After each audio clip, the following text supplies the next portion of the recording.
और चलिए अब राजधानी भोपाल से इस वक्त की बड़ी खबर सामने आ रही है, जहां आज उपचुनावों की तारीखों का ऐलान हो सकता है। बुधनी और विजयपुर के लिए तारीखें घोषित हो सकती हैं। शिवराज सिंह के लोकसभा जाने से ये बुधनी सीट खाली हुई है। इधर विजयपुर सीट पर रामनिवास रावत के इस्तीफे के चलते चुनाव होने वाला है। वन मंत्री कांग्रेस छोड़कर बीजेपी में शामिल हुए हैं।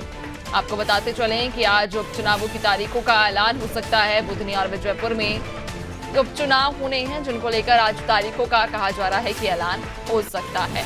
शिवराज सिंह के लोकसभा जाने से बुधनी विधानसभा सीट खाली हुई है। उधर विजयपुर सीट पर रामनिवास रावत के इस्तीफे के बाद ये सीट खाली है और इन दोनों ही सीटों पर अब कहा जा रहा है कि आज उपचुनाव की तारीखों का ऐलान हो सकता है। तो आपको बताते चलें कि आज उपचुनावों की तारीखों का ऐलान हो सकता है। बुधनी और विजयपुर ये दो सीटें जिन पर उपचुनाव होने हैं और अब ऐसे में कहा जा रहा है कि इन दोनों ही सीटों पर उपचुनाव की तारीखों का आज फैसला संभव है। शिवराज सिंह के लोकसभा जाने से बुधनी विधानसभा सीट खाली हुई है। तो उधर विजयपुर सीट पर रामनिवास रावत के इस्तीफे के बाद में ये सीट खाली हुई है और इन दोनों ही सीटों पर कहा जा रहा है कि आज तारीखों का ऐलान हो सकता है।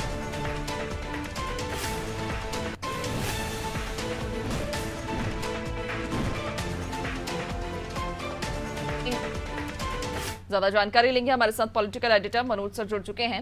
मनोज सर, दो विधानसभा सीटें बुधनी और विजयपुर, लगातार चर्चा थी कि इन दोनों ही सीटों पर उपचुनाव जल्द ही हो सकते हैं। कहा जा रहा है कि आज तारीखों का भी ऐलान हो सकता है।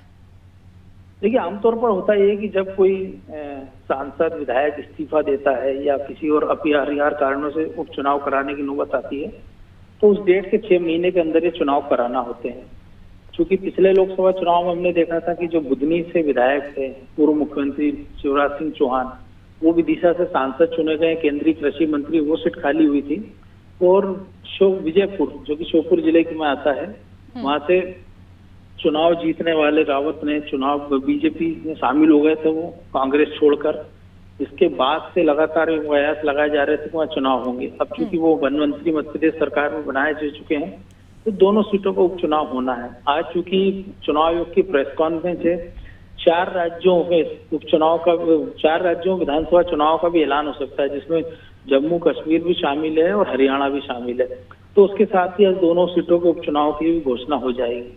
विजयपुर से तो बीजेपी के कैंडिडेट तैयार हैं कि वन मंत्री खुद ही चुनाव लड़ेंगे, लेकिन बुधनी से कौन चेहरा होगा? क्या शिवराज सिंह चौहान के बेटे कार्तिकेय चौहान को पार्टी मौका देगी या किसी नए चेहरे को उतारा जाएगा? इस पर सबकी नजरें जरूर रहेगी। इसके पहले भी हमने देखा था कि अमरवाड़ा का चुनाव हुआ था, कमलेश शाह इस्तीफा देकर बीजेपी में शामिल हुए थे, बीजेपी ने चुनाव जीत लिया था।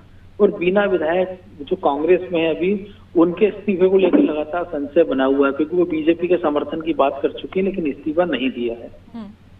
वाकई, और देखने वाली बात भी रहेगी, इंतजार भी रहेगा कि तारीखों का जब ऐलान होगा तो इस बार का चुनाव कितना दिलचस्प होता है। बहुत शुक्रिया आपका जानकारी साझा करने के लिए।